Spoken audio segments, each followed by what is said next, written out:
Hello, good afternoon.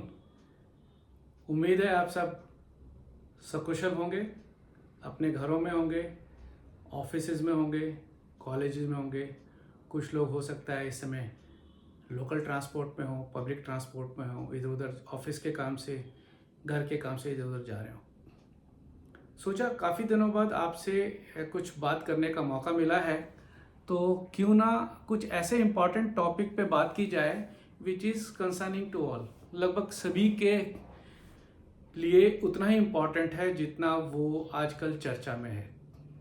बात करते हैं आजकल के परिवेश में जो खाड़ी युद्ध है उस पर और उसके दुष्परिणाम, या कहो कि जब युद्ध होता है तो इल इफेक्ट्स तो होंगे ही होंगे, तो इसमें कोई सरप्राइजिंग नहीं है।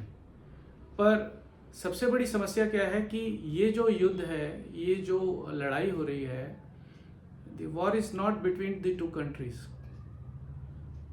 यहाँ पर there are bunch of countries which are entangle with each other. Everybody has got their own interest, और उनके इंटरेस्ट में हम सब, लगभग पूरा विश्व जो है उसकी चपेट में आ रहा है।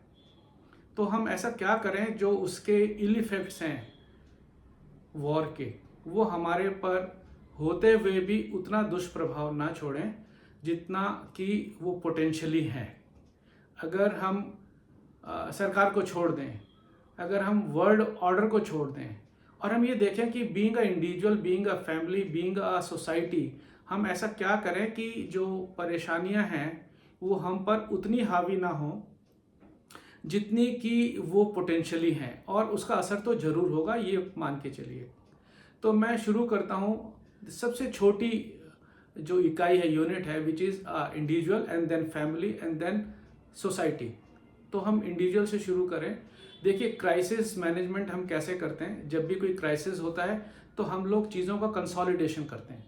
कंसोलिडेशन का मतलब है कि अगर हमारे खर्चे एक प्रपोर्शन में, एक फ्लो में हमारी इनकम के अकॉर्डिंगली हैं और वो ग्रोइंग ऑर्डर में हैं, तो उनको हम थोड़ा सा मैनेज करें। I am not saying that you curtail from 100 to 0, but somehow we need to manage that expense. हमको वो एक्सपेंस जो है वो मैनेज करने हैं, पहली बात।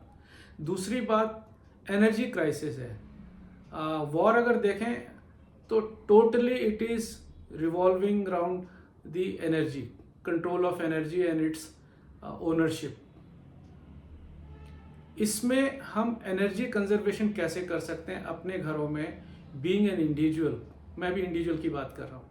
तो जहाँ पर भी आप बैठे, energy in form of electricity वहीं जलाएं जहाँ पर आप, जिस कमरे आप बैठे हैं और जितना आपको ज़रूरत है।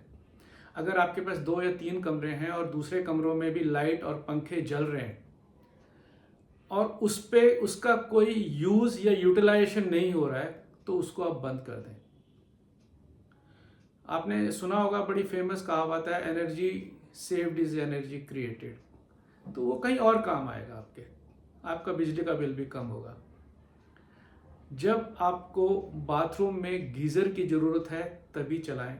और मेरे को लगता है कि एक बार के गीज़र में इंडिविजुअली अगर आप देखें तो जनरली हमारे गीज़र 15 से 25 लीटर के होते हैं। तो अगर आप एक बारी में फुल सर्कल में, फुल साइकिल में उसका यूटिलाइजेशन करते हैं तो एक बार के हुए गर्म पानी में कम से कम 2 या 3 लोग आराम से नहा लेते हैं। कोई ज़रूरी नहीं कि आपको 100 डिग्री टेम्परेचर वाला पानी ही चाहिए हो नहाने के लिए। तो मेरा मानना है कि 25 लीटर में आराम से 3 लोग गुनगुने या गर्म पानी में नहा सकते हैं, पानी को मिक्स करके। ये दूसरा पॉइंट है। तीसरा पॉइंट है, जब भी हम किचन में जाएं, किचन में अगर हम सब्जी बना रहे हैं तो उसको हम वेल प्रिपेयर मैनेज करें। बनाने से पहले मसाले क्या पड़ने हैं, कितना देर उसको भूनना है, गैस को हम जुडिशली यूज़ करें, चाहे वो आपके पास पीएनजी है, चाहे वो आपके पास में सिलेंडर है या एलपीजी के कोई और भी माध्यम है। तो आप वेल प्रिपेयर्ड होकर किचन में जाएं जब आपको काम करना है। ऐसा ना हो कि आपने जो गैस जलाया हुआ है वो अननेसेसरी जल रहा हो या जिस अनुपात में जल रहा है उसकी ज़रूरत ना हो। एक मैं आपसे एक सजेस्ट करूँगा कि जब भी आप किचन में जाएं तो किचन में अगर आपने तरी बनानी है तो बजाय इसके कि मसाले में आप ठंडा पानी डालें और उसको फिर उबालें, आप एक अलग बर्तन में पानी को गुनगुना या खौलता हुआ रखें और जब आपके मसाले भुन गए हों उस पे वो पानी डालिए। तो एक तो सब्जी खराब होने से भी बचती है, ये मेरा पर्सनल एक्सपीरियंस है कुकिंग का, और दूसरा सबसे बड़ी बात है कि सब्जी आपकी जल्दी बन जाती है। तो ये कुछ एक उपाय हैं जिनको करके हम एनर्जी कंजर्वेशन पे अपना योगदान दे सकते हैं बीइंग एन इंडिविजुअल। मेरा जो दूसरा वीडियो होगा वो दूसरा वीडियो मैं एज अ सोसाइटी और एज अ